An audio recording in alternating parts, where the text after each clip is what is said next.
Irmãos e irmãs, continuando a nossa série, Pecado é coisa séria. Vamos dar sequência através da palavra de Deus, abrindo nossas Bíblias, contemplando a palavra de Deus, que é luz para as nossas vidas.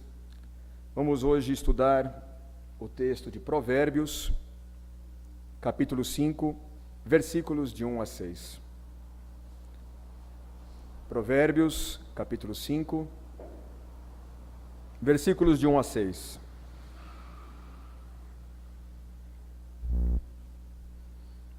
Diz a palavra do Senhor: Filho meu, atende à minha sabedoria, a minha inteligência inclina os ouvidos, para que conserves a discrição e os teus lábios guardem o conhecimento. Porque os lábios da mulher adúltera destilam favos de mel, e as suas palavras são mais suaves do que o azeite. Mas o fim dela é amargoso, como absinto, agudo como a espada de dois gumes. Os seus pés descem à morte, os seus passos conduzem-na ao inferno. Ela não pondera a vereda da vida, anda errante nos seus caminhos e não o sabe. Essa série é muito interessante porque ela não tem papas na língua. Falar de pecado hoje em dia é algo um pouco difícil às vezes. Você é visto como uma pessoa até certo ponto fundamentalista, uma pessoa intransigente por alguns, e isso principalmente pela sociedade comum.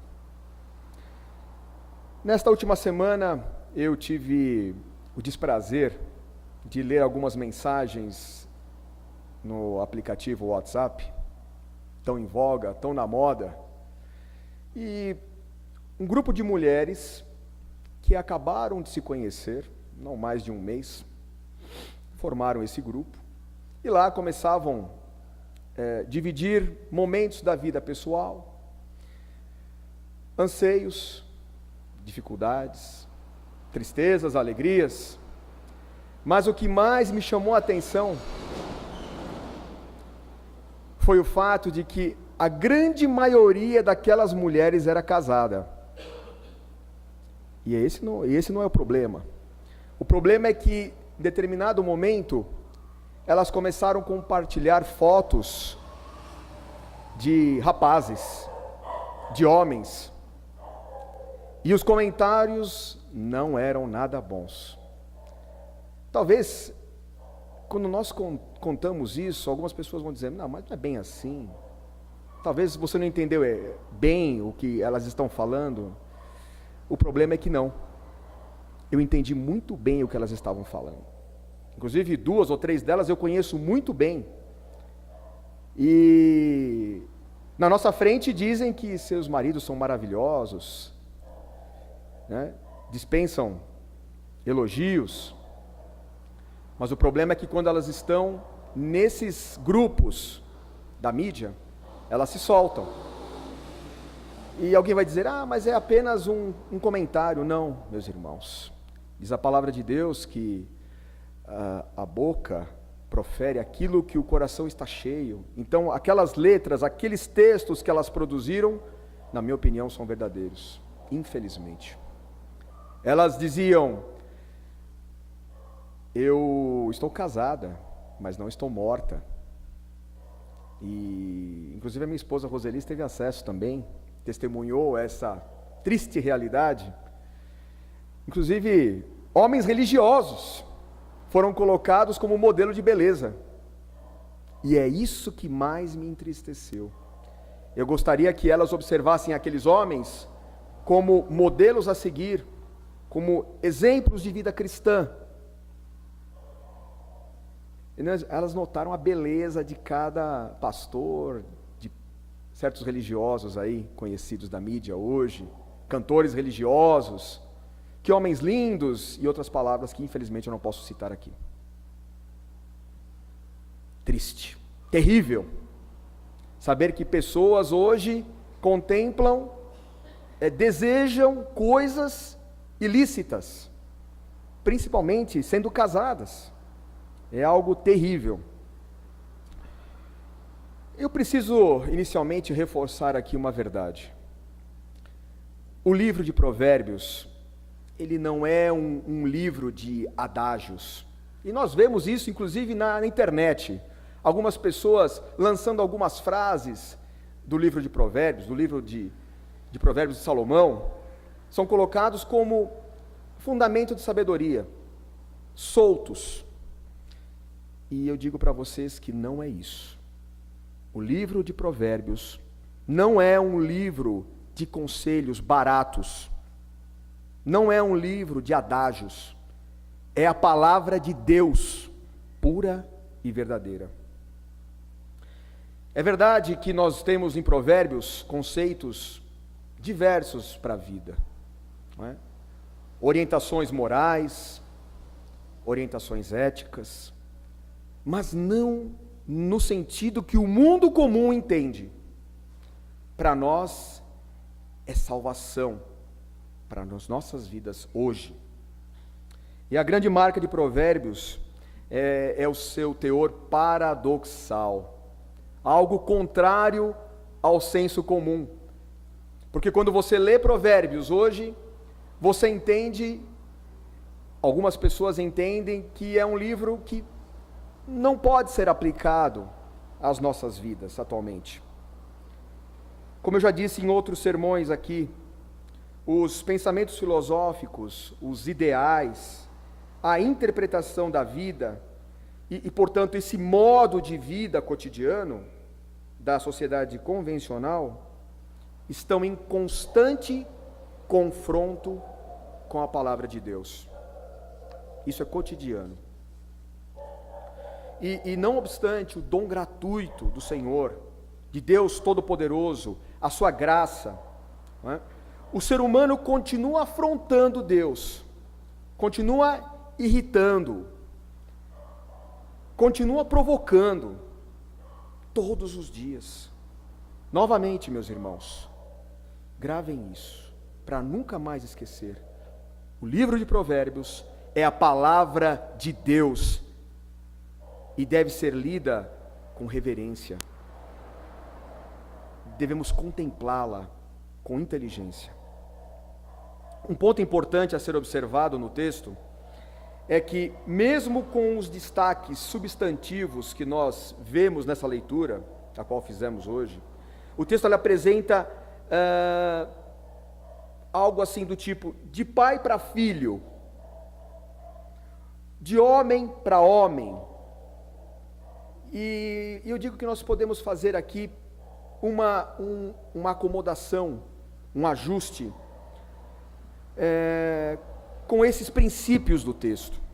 O que eu quero dizer é o seguinte: algumas palavras do texto podem sugerir além do seu sentido literal, através de associações com outras palavras do contexto, ou outros contextos de todo o livro. Então, o que eu quero dizer é, de pai para filha. Então, não só, meu filho, escute. Não, filha, escute. E nós entenderemos isso um pouco melhor durante o sermão. Ou de homem experiente para aquela mulher que ainda não tem experiência. Então, os princípios do livro de Provérbios são aplicáveis também às mulheres, no sentido de entendimento. Isso é muito importante. Qual é o foco principal desse texto de hoje? Qual é o âmago desse texto? A preocupação do autor, nesse caso, primariamente, e no caso, o autor primeiro é Deus, é preservar o seu filho, sua filha, instilar, inculcar nesta pessoa o espírito da preservação. O espírito da preservação. Mas não é uma preservação momentânea, para hoje ou só para amanhã, de forma alguma, não é. Também devemos ressaltar que não se pode subestimar, neste momento, lendo o livro, entendendo a essência do pecado. Nós não podemos subestimar o pecado. Algum tempo atrás, recentemente, nós no seminário tivemos contato com Ronaldo Lidório, um ministro presbiteriano que tem seu trabalho voltado para missões. E ele palestrava no auditório a um grupo de pessoas, seminaristas, pastores. E quase no final da sua prédica, ele me chamou a atenção quando disse que foi convidado há pouco tempo, recentemente, para pregar numa igreja. E nesta igreja, quando ele chegou com o seu sermão preparado, um dos presbíteros o chamou de lado e disse: meu irmão, só vou te pedir uma coisa, não fale sobre pecado aqui. E de repente houve um silêncio assim na plateia, as pessoas que estavam assistindo. Foi algo assim surpreendente. Uma igreja conhecida. Aqui nós não podemos falar muito de pecado porque as pessoas não gostam. As pessoas se sentem constrangidas. Vejam onde chegamos. Vejam a situação em que chegamos. Uma igreja de Deus, dita cristã. Você não pode mais falar sobre pecado, porque incomoda o homem, porque afronta o homem. Por isso, nós levantamos aqui a ideia, esta bandeira, de que o pecado é coisa séria. Então o livro de Provérbios, ele nos alerta, ele nos chama a atenção a inculcar, a gravar preceitos importantes para que a gente não se perca no meio do caminho. É o próprio Deus falando a nós, por meio de Salomão. Notem em que sociedade nós vivemos hoje. E estas ideias perpassaram, chegaram até a igreja. A preservação, então, ensinada aqui neste livro sagrado, precisa perdurar. Não é algo momentâneo, é algo que deve perdurar. Algo que é passado de pai para filho, de geração para geração. É esta a ideia. A preservação do indivíduo, do filho, passa inevitavelmente pelo cuidado extremo. Cuidado extremo, não relapso, não de qualquer maneira, não de forma desatenta.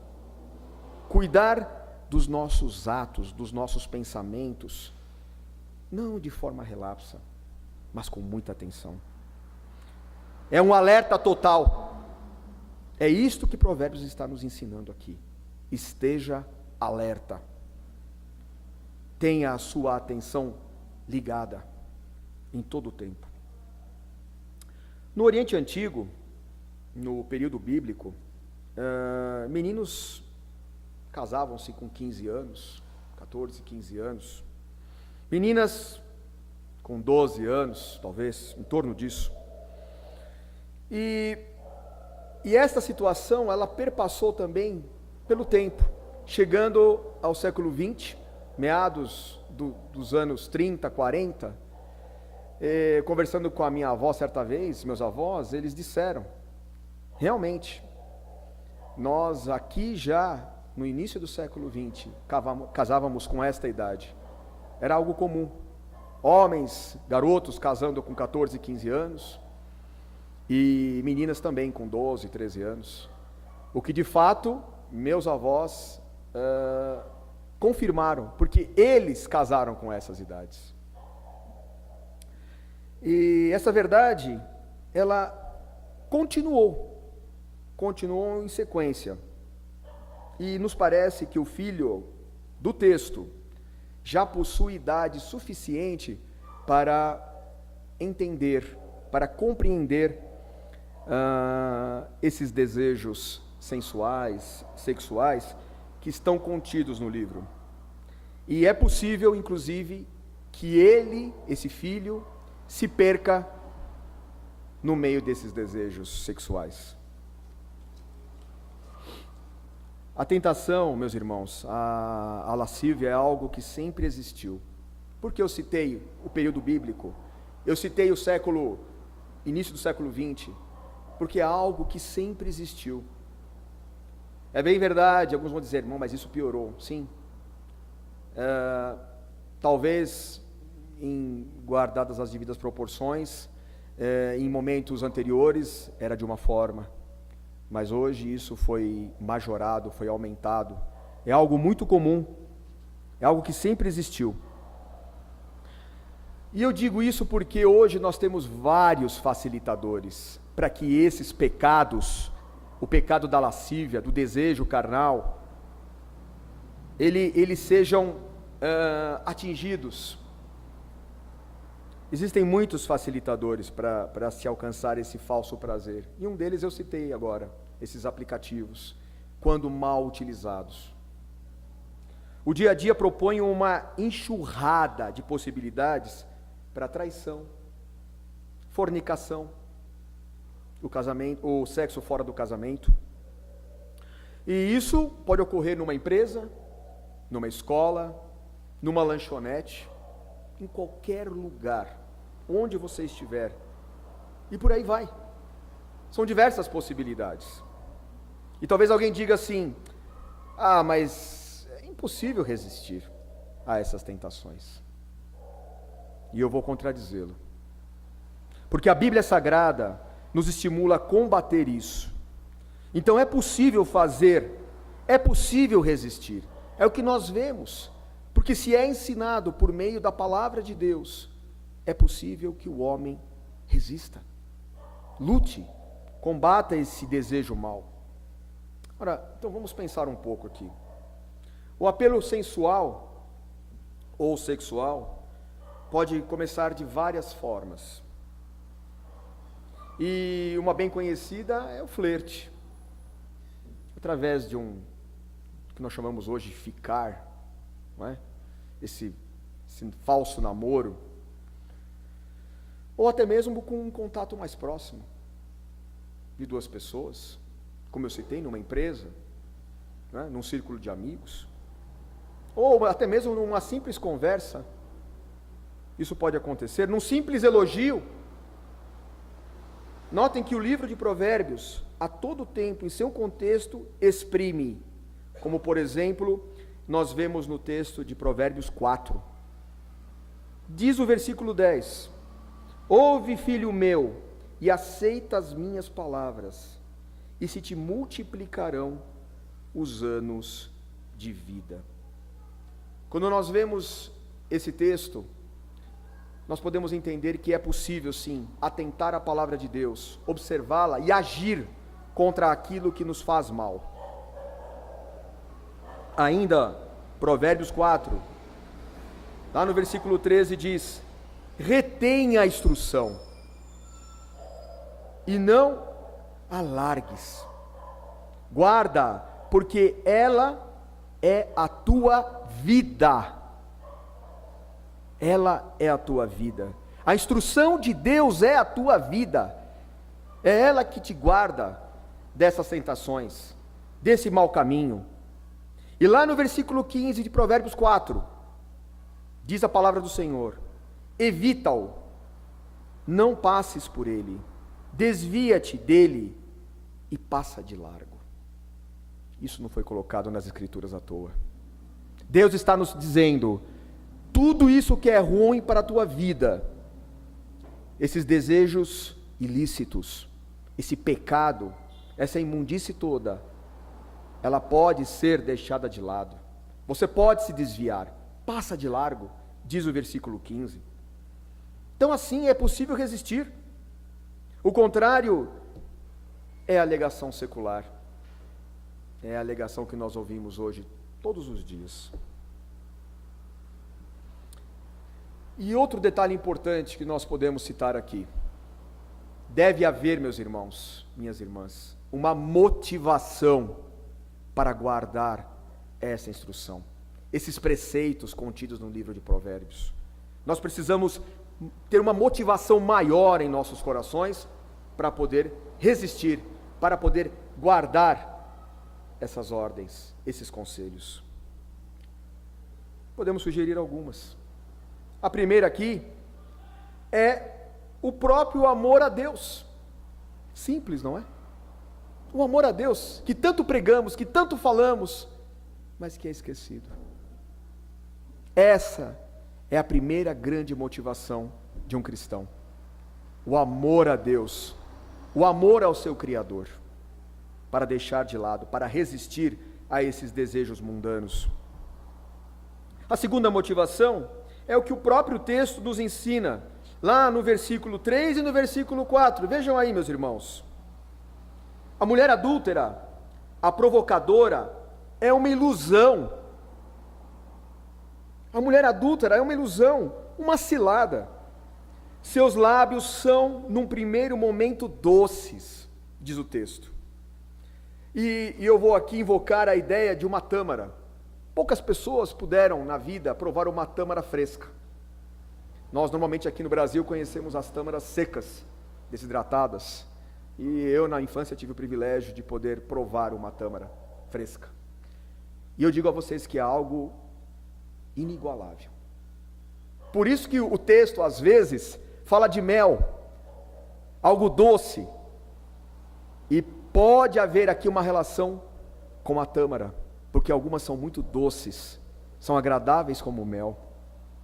Mas eu digo também que eu já conheci a tâmara ruim. E aquela ruim tem gosto de absinto.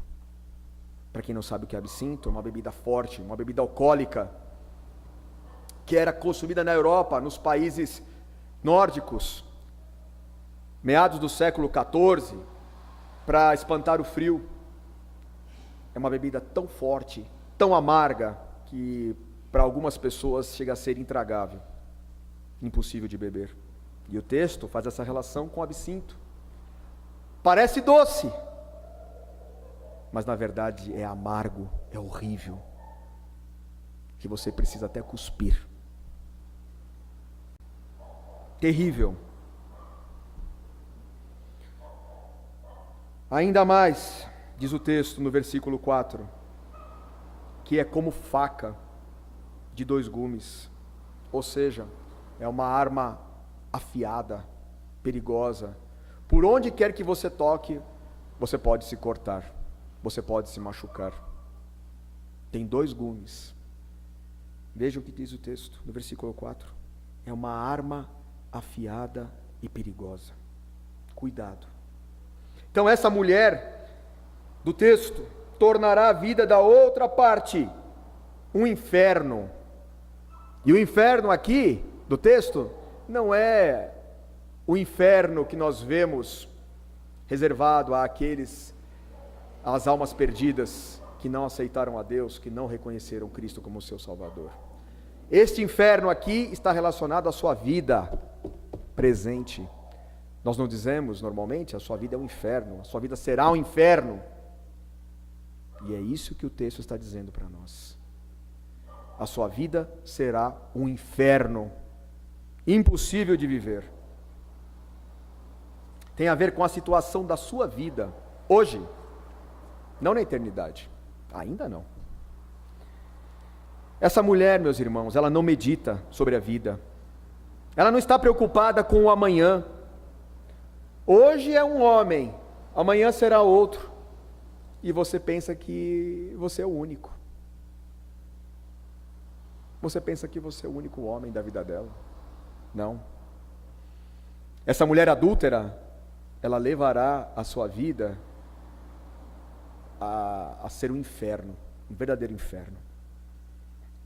É algo sórdido, algo sujo, algo nojento.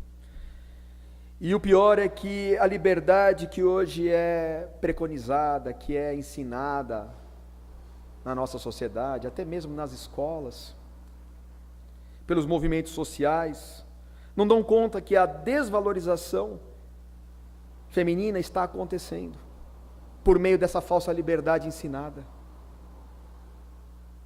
Essa liberdade que é ensinada à mulher é a morte, é a sua destruição.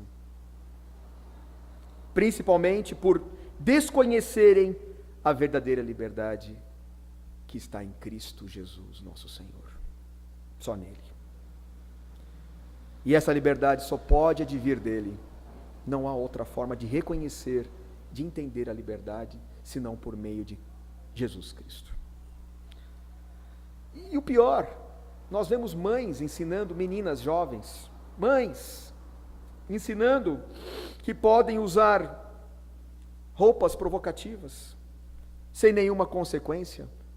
Eu digo isso porque eu estou mencionando o ensino como um todo desses movimentos sociais, liberais, que ensinam essa falsa liberdade da mulher. Acreditam que isso é belo e que lhe trará felicidade, mas é uma mera falácia. A liberdade existe aos que estão ao lado das ordenanças de Deus, como por exemplo, eu citei as roupas. As roupas são produzidas hoje para destacar o corpo feminino. Destacar o corpo feminino.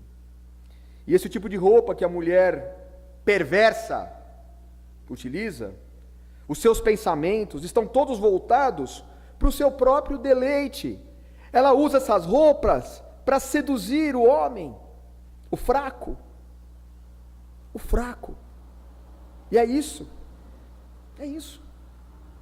Eu já disse há pouco, hoje é um, amanhã é outro homem. Nós não estamos pregando aqui um moralismo vazio. Nós não estamos pregando aqui usos e costumes.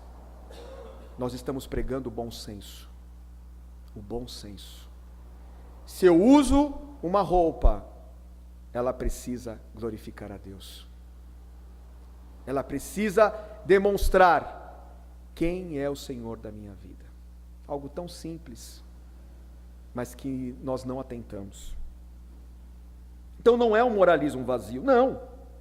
A moral apregoada aqui é o puro conselho de Deus, contido nas Escrituras Sagradas, e é demonstrado na própria palavra. Para quê? Para trazer felicidade para você, para mim, para a humanidade. É por isso que Deus nos dá esses conselhos, os quais encontramos em Provérbios. E essencialmente o grande princípio, sine qua non, que não pode deixar de ser, de existir, é atestar quem somos. Quem nós somos? Faça essa pergunta para você hoje. Quem você é? Em quem você acredita? Quem você segue? Pergunte a si mesmo. Faça uma reflexão. Se você tem atentado aos conselhos de Deus, ao que a palavra dele ensina, não ao que eu digo, mas o que a palavra de Deus diz. Hoje está em voga que o pecado é um ideal. Algo criado por alguém para controlar a vontade humana. Isso é ensinado pelo tolo. É um absurdo. Meus irmãos, o pecado é algo muito real, muito verdadeiro. É algo destruidor. É um instrumento de Satanás. Mas vale ressaltar que nem sempre parte dele, como alguns falam por aí. Eu pequei? A culpa é de Satanás. E eu digo que não é verdadeira essa afirmação. Nós não encontramos base bíblica para isso. A abolição, a vontade em você, pode ser sim um instrumento nas mãos do demônio. Mas reconheça a sua responsabilidade diante das suas ações. Faz parte da volição, da vontade humana. São casamentos destruídos, divórcios, moças e moços que deveriam permanecer virgens até o casamento e não fazem. Não fazem. E aí o resultado é adquirirem doenças, gravidez indesejada, investir num vestuário impróprio, em bens materiais desnecessários, investem suas forças em maneiras de destruir a família. É isso que a mulher adúltera faz. A mulher tola, É esta que está no texto. E o homem tolo segue. O fim dessas pessoas, muitas vezes, pode ser uma delegacia. Ou até mesmo, pior, um cemitério. Um cemitério. As pessoas acham engraçado filmes, peças teatrais, livros, semanários, revistas, essas revistas comuns do dia a dia, né, que tratam do erótico, do sensual, do sexo ilícito, da traição, como comédia. Como comédia. As pessoas riem disso todo dia. E eu pergunto, é para rir isso? O que há de engraçado nisso? Nós pregamos aqui, meus irmãos, a moral mediante a graça. Moral e graça. A misericórdia de Deus. Porque, como eu disse a você, digo a você que nos assiste, somente Jesus Cristo, somente Ele está pronto, por meio da sua misericórdia. Ele está alerta a passar e perdoar o nosso pecado, o seu pecado. Ele está. E não só isso, Ele pode de fato regenerar o pecador. Só Cristo pode salvar o seu povo desses caminhos tortuosos. Somente Jesus Cristo. A você eu digo, somente Jesus, nosso Senhor, pode libertar da culpa terrível do pecado. Não leve o pecado como algo leve. É algo que pode destruir completamente a sua vida. Essa culpa, meus irmãos, esse transtorno passou a todos nós, infelizmente. E até mesmo o mais desavisado. Digo àquele que pensa ser possível viver com uma consciência limpa e tranquila sem Deus. Que ingenuidade.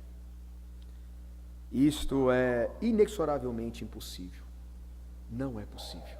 Sem Deus você não pode fazer nada. Absolutamente nada.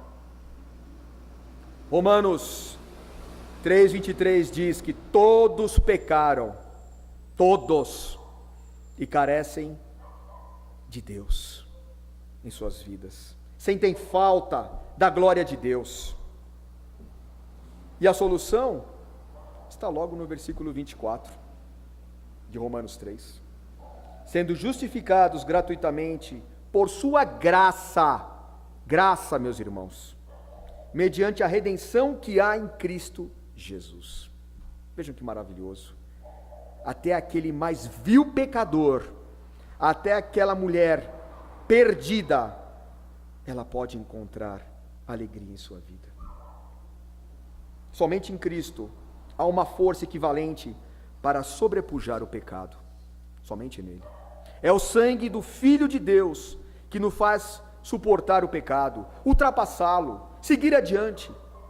É o poder do Espírito Santo que queima e aniquila o mal de nossas vidas. Não pense que você pode fazer isso sozinho. Este é um engano comum. Muitas pessoas pensam que podem solucionar os seus problemas, mas não podem. Só o poder de Deus pode.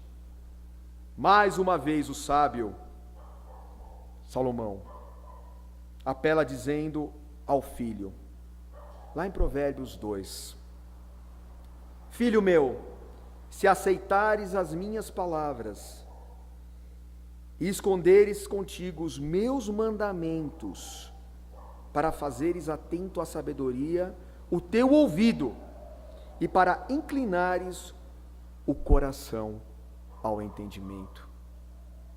Vejam, todo o tempo, o contexto em Provérbios mostra que é necessária uma atenção primária, uma atenção exagerada.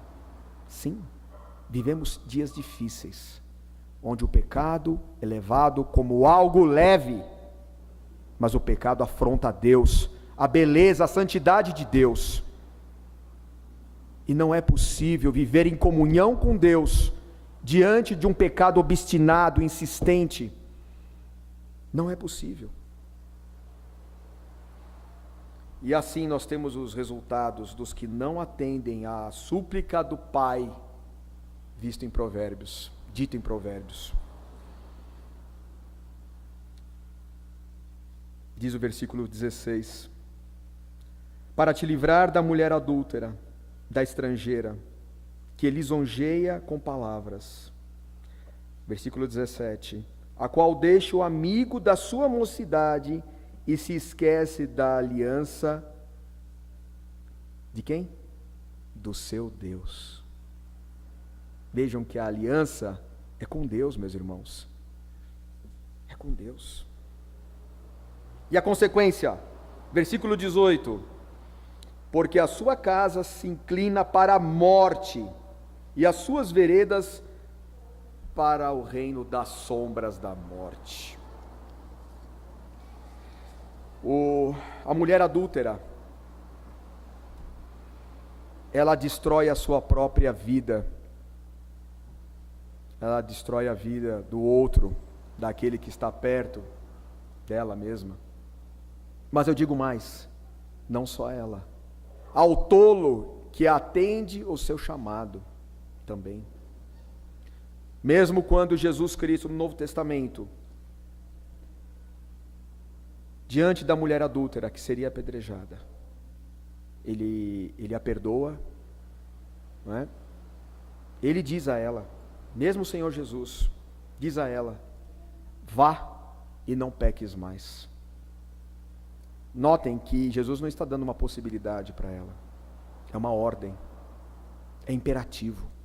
Então eu digo a você, meu irmão, eu digo baseado na palavra de Deus, porque é ela quem tem autoridade, é o próprio Senhor quem lhe diz hoje: largue tudo isso. Minha irmã, meu irmão, largue esse pecado do adultério, largue esse pecado da lascívia, do desejo ilícito, desse desejo sexual ilícito. Atenda à sua esposa, preste atenção, guarde os mandamentos do Senhor contidos na sua palavra, e assim você poderá ser muito feliz. Que Deus nos abençoe. Amém.